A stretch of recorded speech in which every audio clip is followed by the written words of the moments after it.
पूरी दुनिया में इस समय उहापोह की स्थिति है, युद्ध का माहौल है। और अगर हम मिडिल ईस्ट की बात कर लें तो ईरान ने लगभग खाड़ी के सभी देशों के ऊपर जहां अमेरिकी ठिकाने हैं, ऐसा उसका कहना है, वहां उसने हमला किया है। कुल मिलाकर के 28 तारीख की सुबह से लेकर के अब तक लगातार बमबारी जारी है और पूरी दुनिया में उसका इम्पैक्ट पड़ रहा है। तेल की खरीद पर इसका इम्पैक्ट है और दुनिया भर में विरोध प्रदर्शन भी हो रहे हैं। शिया समुदाय के लोग भी विरोध प्रदर्शन दर्ज कर रहे हैं, क्योंकि जिस तरह से अयतुल्लाह अली खामनेई को मारा गया, उनकी पूरी टीम को, जिस तरह से अमेरिका ने, इजराइल ने एयर स्ट्राइक करके उनकी हत्या कर दी, उनको मारा और ये बताया कि ये उनके लिए, अमेरिका और इजराइल के लिए बहुत ज़रूरी था, क्योंकि जिस तरह से इजराइल के ऊपर ईरान सख्त रहा है और इजराइल को मान्यता नहीं प्रदान करता है, तो उस हिसाब से यह इजराइल के अस्तित्व के लिए खतरा था, इसलिए ईरान से झगड़ा करना पड़ा, लड़ाई करनी पड़ी। कुल मिलाकर के अगर हम बात कर लें, इराक ने सऊदी अरबिया को मारा है, उस पर मिसाइलें मारी हैं। तमाम जो खाड़ी के देश हैं आसपास के, ओमान हो, यमन हो, जहां कुवैत हो, जहां कहीं भी अमेरिकी ठिकाने हैं, वहां ईरान ने हमला किया है। हम यहां पब्लिक के बीच में हैं। राय साहब, आपके पास ही सबसे पहले आते हैं। आप लोग भारत में रहते हुए कैसे देखते हैं जिस तरह से ईरान और खाड़ी देश और इजराइल अमेरिका के बीच युद्ध चल रहा है, उसको कैसे देखते हैं आप? देखिए, इसके 3 रूप हो सकते हैं। पहला ये कि आज जो अंतर्राष्ट्रीय मंच की जो पॉलिसी का जो निर्माण हो रहा है अमेरिका के नेतृत्व में, ये निश्चित जो है मानव समाज को प्रभावित करता है। ये पूरे जो है पूरे दुनिया क्या सद्भाव के लिए खतरा बनता जा रहा है। आज जो ईरान का जहां तक सवाल है, अमेरिका और इजराइल का संयुक्त कार्रवाई का जहां तक मामला है, मैं निश्चित तौर पर यह कह सकता हूं कि जो घटनाक्रम इस बात की पुष्टि करती है कि जो पहले हमला करता है वो निश्चित एन केन पर आके किसी रूप में हमला को सही नहीं ठहराया जा सकता। ये बातचीत के माध्यम से भी हम हल कर सकते हैं। आपको क्या लगता है यादव जी? मानवता और इंसानियत का जो है अंत हो रहा है। अमेरिका जिस तरह से या ईरान जिस तरह से या इजराइल जिस तरह से युद्ध कर रहे हैं, तीसरे विश्व युद्ध की तरफ जा रहे हैं, इससे मानवता की हानि होगी, इंसानियत की हानि होगी, आर्थिक रूप से बहुत ज़्यादा दिक्कत होगी, अपने देश पे भी बहुत असर पड़ेगा इसका। इसलिए आदरणीय प्रधानमंत्री जी को अपने मित्र ट्रंप से निवेदन करना चाहिए कि तत्काल जो है ये युद्ध रोकना चाहिए, नहीं तो मानवता और इंसानियत मारी जाएगी और हमारा देश जो है बस द्वय कुटुंबकम वाला देश है। हम लोग सनातनी हैं और सबसे बड़ी बात है, खामनेई जी शायद बाराबंकी के ही मूल निवासी थे, उनके अंदर भारत का डीएनए भी है। नहीं, देखिए, खामनेई जी जो अभी थे, अयतुल्लाह अली खामनेई, ये बार बार लोग जो है कई जगहों पर बोल दे रहे हैं, हम बता दे रहे हैं। अयतुल्लाह अली खामनेई जो है वो फॉलोवर थे, शिष्य थे किसके? अयतुल्लाह रुहुल्लाह खमेनी के। खामनेई अलग होते हैं, खुमैनी के जो सक्सेसर हुए, अयतुल्लाह अली खामनेई उनका नाम हुआ, लेकिन वो उनके वहां शिष्य थे, वो ईरान के ही थे जो अभी जिनकी डेथ हुई है। लेकिन अयतुल्लाह रुहुल्लाह खुमैनी, उनके दादा जो है वो बाराबंकी के किंतूर गांव से थे। 1773 में यहां से जियारत करने वो गए थे। ये दर्शकों को बताना बहुत जरूरी है, क्योंकि इस खबर को मैंने बहुत पहले ब्रेक किया था बाराबंकी में, मैं जब रिपोर्टर था, ये तब की बात है। मैं उस जगह पर भी गया हूँ, किंतूर गांव में भी गया हूँ, इसलिए मुझे इस बात की पूरी जानकारी है। सैयद मुस्तफ़ा हिंदी अयतुल्लाह रुहुल्लाह खुमैनी के पिता थे, जो खुमैन गांव में वहां थे, और उनके पिताजी जियारत करने गए थे 1773 में यहीं लखनऊ के नवाब के साथ। हम आपके पास आएंगे। सर, आप कैसे देखते हैं इस पूरी घटना को, इस पूरे युद्ध को कैसे आप देखते हैं? देखिए, ऐसा जो है अमेरिका इस्राइल जो है खुद कुछ करे तो ठीक है, दूसरा करे तो उसको रोकेगा। अब जैसे ईरान जो है परमाणु बम बना रहा था तो उसको रोकने की तैयारी, दूसरे इस्राइल जो है फिलिस्तीन पे हमला कर रहा था और फिलिस्तीन की जमीन कब्जा किए हुए है तो उसको भगाएंगे नहीं।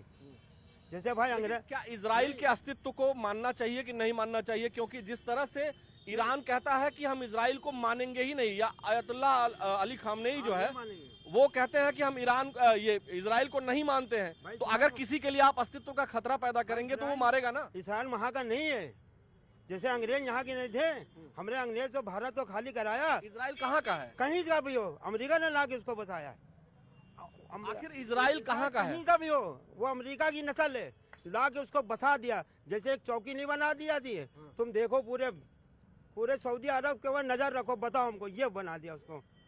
इसराइल कहीं का नहीं ना, वो अमेरिका की नस्ल। जो यहूदी धर्म का जो पवित्र हाँ। मंदिर है, हाँ, जहाँ टेम्पल है, वो तो वही है जहाँ इजराइल है। नहीं, वो कौन सा मंदिर है वहाँ पर? कोई मंदिर नहीं है वहाँ पे, कोई मंदिर। वहाँ यरूशलेम में क्या है फिर? बैतुल मकदस है वहाँ पे, वहाँ पे बैतुल एक मिनट, यरूशलेम में क्या है फिर? बैतुल मकदस है वहाँ पे। हाँ जी, आपको क्या लगता है? हम आपसे पूछ रहे हैं बाबा जी से, आपका प्रमाण क्या है? आप कहाँ के रहने वाले हैं? हम लखनऊ के, भारत के रहने वाले। तो वो भी जो इसराइल में रह रहा है वो इसराइल का रहने वाला है। अमेरिका ने बताया उसको। आप वहाँ खड़ा हो, ये पहले बताओ ना। पहले आप उनसे मत पूछिए, हमसे बात करिए। आप नहीं, लड़ाई की बात नहीं है। आप बयानबाजी करें तो सोच समझ के बयानबाजी करें। पहली बात, इजराइल के अस्तित्व को ललकारा गया ईरान के तरफ से। ईरान के तरफ से ये धमकी दी गई कि हम इजराइल का नस्ल नाबूज कर देंगे। ठीक है, अमेरिका ने उसको लीड किया। और जब अमेरिका लीड करता है और इसराइल का संयुक्त और अमेरिका दोनों का संयुक्त जब प्रयास से युद्ध होता है, तो अब तिलमिलाहट हो रही है।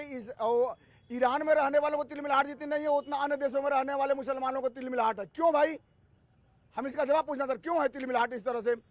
आप भारत में रह के, जम्मू कश्मीर में रह के, लखनऊ में रह के आप हमदर्दी जताना चाह रहे हैं किस बात की? और जो इस्लाम, जो कुरान इंसानियत की दुहाई देता है, इंसानियत कहाँ मर गई थी जब इसी भारत पर पाकिस्तान हमला करता है, इसी भारत पर पहलगाम हमला होता है, इसी भारत पर पुलवामा हमला होता है, वो इंसानियत अभी कहाँ मर जाती है?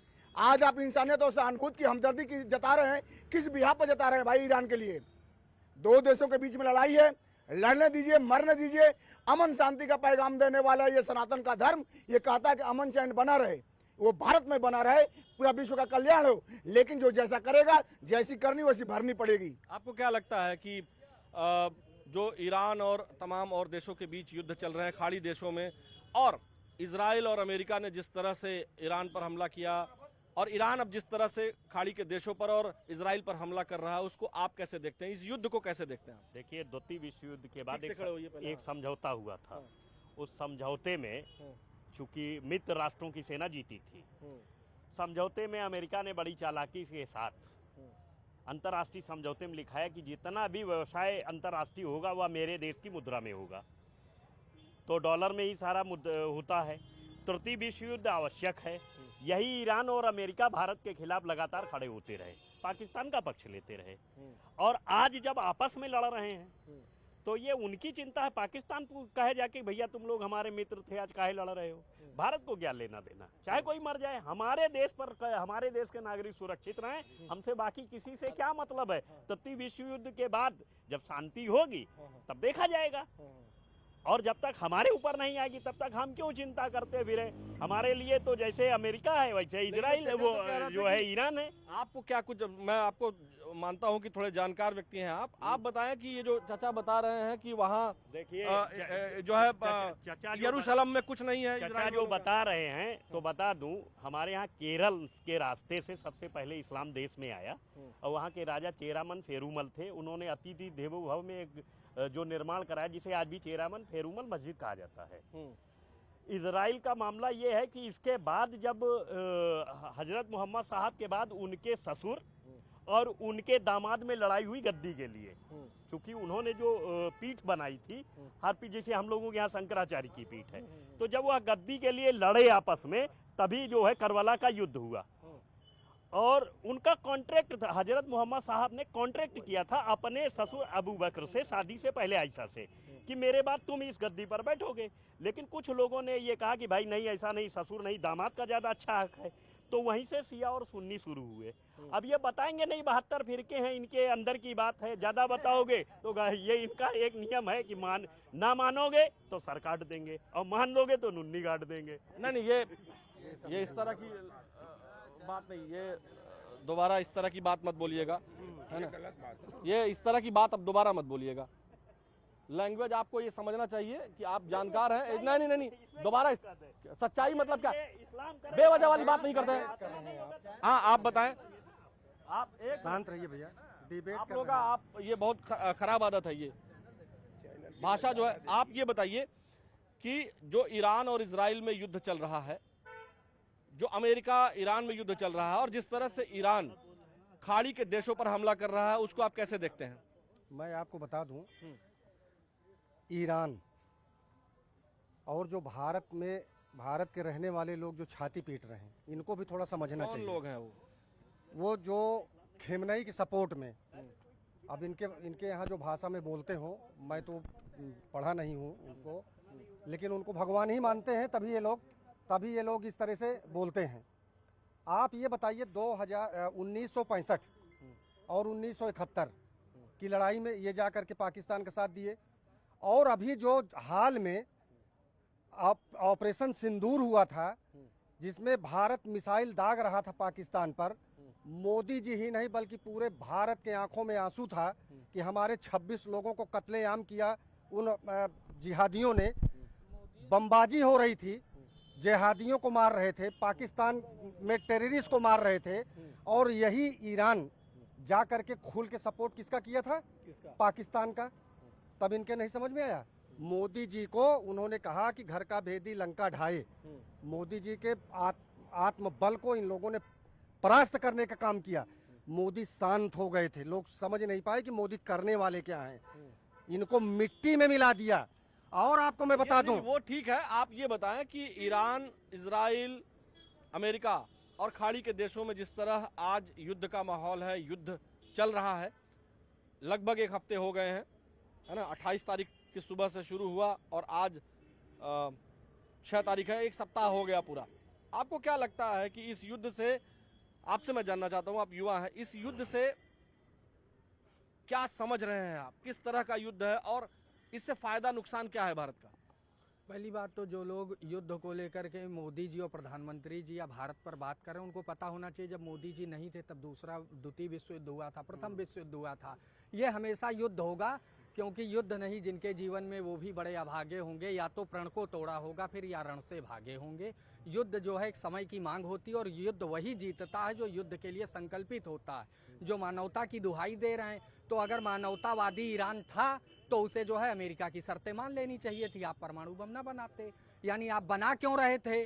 तो अगर आप, यही तो ट्रम्प ने कहा कि अगर समय पर हम ना रोकते तो ये निर्माण करते, और फिर पागल टाइप के लोग हैं, कहाँ इस्तेमाल कर दें इसकी कोई गारंटी नहीं। तो इसलिए अमेरिका और इजराइल जो कर रहे हैं वो ठीक कर रहे हैं। और यहाँ पर मैं खुले रूप से कह रहा हूँ, यहाँ पर जो लोग खामनेई जी की मृत्यु पर शोक और विलाप कर रहे हैं, उनको ये देखना चाहिए कि जब बांग्लादेश में एक हिंदू की हत्या होती है, या पाकिस्तान जब यहाँ पहलगाम हमला करता है, तो ये लोग सड़कों पर और इमामबाड़ा के पास जो है विरोध मनाने नहीं उतरे थे। ये वही लोग हैं जो कहते हैं हर घर से अफजल निकलेगा, ये अफजल को निकालने की तैयारी में रहते हैं। और लेकिन हर घर से खामनेई निकलने का भी नारा हमने सुना। भाई यहाँ अगर ये ईरान में लोग कहे, आ गया ईरान में कहे कि हर घर से खामनेई निकलेगा, तो ये ठीक बात है, वहाँ चूंकि युद्ध में देश है और वो लड़ रहे हैं तो वहाँ निकलना चाहिए। यहाँ भारत में हर घर से खामनेई निकलने की क्या जरूरत है? देखिए, ये लोग दो मुहा वाली बातें करते हैं। अभी आपने देखा जिस तरह से यहाँ पर प्रोटेस्ट हो रहा था लखनऊ में। अरे अगर आप प्रोटेस्ट करना है तो ईरान जाइए। अभी जब बांग्लादेश में हिंदू काटे जा रहे थे, तो जब हिंदुओं ने बात उठाई अपनी, तो कह रहे थे हिंदू देश में भाईचारा नहीं बनाना चाहते हैं। आज ये भाईचारा बना रहे हैं क्या? जिस तरह से वहाँ पत्रकारों ने अगर सवाल पूछ लिया, पत्रकारों को बंधक बना के मारा गया, तो ये देश के क्या? यहाँ पे यहाँ इमामबाड़ा में पत्रकार के न्यूज पेपर वाले पत्रकार गया था आयुष सिंह, उसका 1.5 लाख का कैमरा छीन लिया, उसको बंधक बना के मारा गया। इस तरह से इनकी ये क्या, ये आतंकवादी विचारधारा के लोग नहीं है क्या? देश में पढ़ रहे हैं। ऐसा किसी को नहीं कहिए, लेकिन हमारा केवल इतना मानना है। आप क्या समझते हैं ये जो युद्ध चल रहा है खाड़ी के देशों में, ईरान में, इजराइल में, और अमेरिका जिस तरह से अटैक कर रहा है और अमेरिकी ठिकानों पर जिस तरह ईरान अटैक कर रहा है, आप इसको कैसे देखते हैं? नहीं, देखिए, युद्ध होना कोई अच्छी बात नहीं है। युद्ध सारे देशों को नहीं करना चाहिए। बैठ के अगर कोई बात हुई है तो बैठ के समझौता कर लेना चाहिए, क्योंकि ये जो विश्व युद्ध हो रहा है इसमें भारत को भी नुकसान है। जो 3 देश आपस में लड़ रहे हैं इसमें भारत को भी नुकसान है। आपको क्या लगता है कि ये जो युद्ध चल रहा है उस पर आप क्या सोचते हैं? देखिए युद्ध जो है किसी समस्या का जो है निराकरण नहीं है।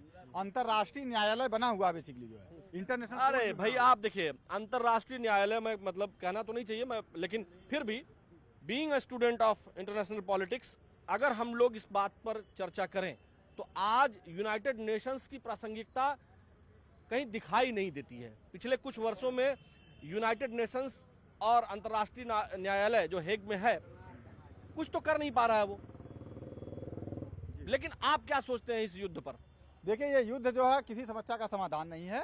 बारूद के इस ढेर पे बैठी है ये दुनिया, एटम बमों के जोर पर ऐठी है ये दुनिया जो है। तो जिसके पास जितने ज्यादा एटम बम है जो है वो उतना ज्यादा ऐठन में है पूरी तरीके से जो है। लेकिन मेन बात तो यही है ना कि एटम बम इसलिए अमेरिका और इजराइल कहते हैं, इसलिए हम उनको नहीं बनाने देना चाहते ईरान को, कि वो उनके अस्तित्व के लिए खतरा है। वो मानते ही नहीं। अभी चाचा भी कह रहे थे कि इजराइल नाम का कोई देश ही नहीं है। और इससे भी ज्यादा कट्टर तरीके से वहां ईरान के लोग ये मानते हैं कि इजराइल नाम का कोई देश नहीं है।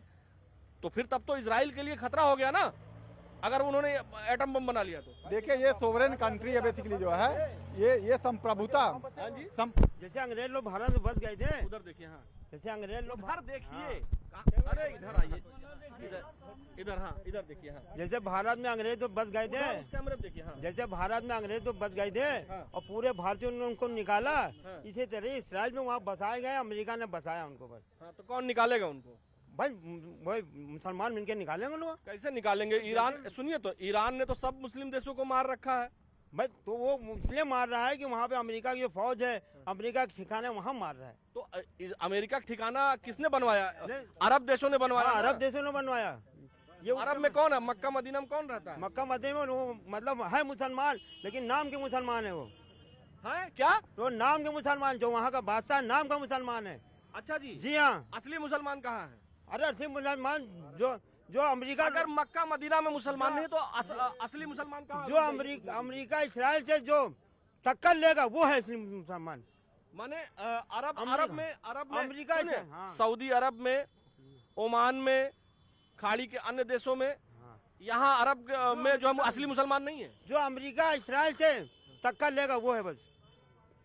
जैसे मतलब आप ये मान रहे हैं कि खाड़ी के जो सऊदी अरब हुआ, यूएई हुआ, संयुक्त अरब अमीरात, उन्हीं लोगों को जब सद्दाम हुसैन ने लड़ाई होती तभी बुलाया उन लोगों ने, अपने हिफाजत के लिए बुलाया था हमको। किसको बुलाया था? अमेरिका की फौज आई थी।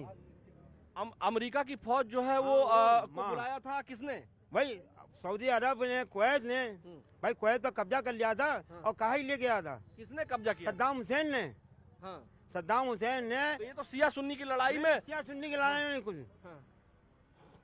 सद्दाम हुसैन ने सऊदी अरब के साथ से कहा था कि आप जो है अमेरिका को तेल सप्लाई मत करिए, आप अपने देश में मंडी लगाइए। यहाँ लोग आए दुनिया के, हम उनसे संभाल लेंगे, वो हमसे संभाल लेंगे। लेकिन अमेरिका को इसको बहुत बुरा लगा नहीं। तो अरे वो सब छोड़िए, हमको ये बताइए, अमेरिका के अड्डे हैं सऊदी अरब में, बनवाया इन लोगों ने। किसने बनवाया? सऊदी अरब ने, कुवैत ने बनवाया बुला के। अब तो असली मुसलमान नहीं हुए फिर? नहीं, आपके हिसाब से? हाँ हमारे हिसाब से। असली मुसलमान कौन है? ईरान वाले? हाँ मुस्लिम मुसलमान है वो। ईरान वाले असली मुसलमान? जो अमेरिका से और इसराइल से युद्ध कर रहे हैं, टक्कर ले रहे, वो मुसलमान है बस। बाकी कोई मुसलमान नहीं? मैं आप? हाँ जी, भारत में एक मिनट बताएं। हाँ बाबूजी। इनके कहने का मतलब है कि भारत के मुसलमान उससे मतलब नहीं रखते हैं और बाकी जो है अन्य देश के। नहीं, इनके कहने का आप गलत मतलब निकाल रहे हैं। इनके कहने का ये मतलब है कि सऊदी अरब और मक्का मदीना और यहाँ के जो लोग हैं वो असली मुसलमान नहीं है, ये कह रहे हैं ये सीधे सीधे, क्योंकि उनके यहाँ अमेरिका के अड्डे हैं। एक मिनट, यही कह रहे हैं ना? हाँ, वहाँ से अमेरिका सऊदी अरब वाला क्यों नहीं भगा रहे हैं? अब बताइए आप क्या समझे? अब ऐसा है, ये इंटरनेशनल पॉलिटिक्स में ये कई बार जो है फिलिस्तीन से लड़ाई हमारी, हम लोग फिलिस्तीन, हम आते हैं आपके पास आते हैं। आपको क्या लगता है कि ये तो कह रहे हैं कि जो मक्का मदीना, सऊदी अरब और यूएई में है ये लोग असली मुसलमान नहीं है, ये कह रहे हैं चाचा? ये उनकी मानसिकता है, असली मुसलमान का है नहीं है। ईरान वाले असली मुसलमान थोड़े हैं। मैं उनको नहीं मानता हूँ, ईरान वालों का असली मुसलमान नहीं मानता हूँ। एक मिनट रुक जाइए, बहुत बुरी स्थिति ये है, बस आप एक मिनट रुक जाइए। हाँ जी सर, हाँ बताएं, क्या कैसे युद्ध को देखते हैं आप? युद्ध होना नहीं चाहिए। युद्ध हर जो समस्या का जो समाधान युद्ध नहीं होता है, समझौता ही सबसे बड़ा जो है कि सबसे बड़ी बात होती है समझौता करना। बैठ के अगर समझौता हो जाए तो बहुत बड़ी चीज। देखिए मैं आपको बता दूं, भारत में रेल और भारत में तेल की कमी नहीं है। बबर से नरेंद्र मोदी के साथ जो छल करेगा वो इस पृथ्वी से मिटेगा। कौन छल किया? देखिए जो छल किया, कौन छल किया? जो छल किया था मिट गया। कौन? और मैं आपको 6 महीने बाद बता दूं, पाकिस्तान भी मिटेगा, बांग्लादेश भी मिटेगा। ये भारत नरेंद्र मोदी का है, नरेंद्र मोदी का भारत है। जो छल करेगा वो मिटेगा। आपको क्या लगता है कि अभी जो चचा ने कहा असली मुसलमान कौन है? असली मुसलमान जैसे ये बता रहे हैं कि गैर मुस्लिमों से लड़ने वाला ही असली मुसलमान है। हाँ।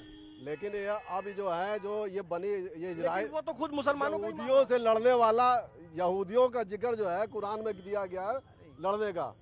तो ये लोग जो यहूदियों से लड़ रहा है उसी को असली मुसलमान मान रहे हैं। जबकि अरब है और कंट्री जो है जो मिडिल ईस्ट के, उन्होंने जो है मतलब अपना जो है सॉफ्ट रवैया अपनाया है यहूदियों के खिलाफ। उन्होंने तो अमेरिका को जो है यहूदियों के खिलाफ क्या, अमेरिका को सैन्य अड्डा दे रखा है। उन्होंने दे रखा, उन्होंने उस चीज को अपने यहाँ जान रहे कि तेल का खेल खत्म हो जाएगा एक दिन। लेकिन ये चचा तो कह रहे हैं कि मक्का मदीना सऊदी अरब यूएई है कि बनी इजराइल नाम का एक आयत, वो पूरी आयत है, उसमें एक पारा है।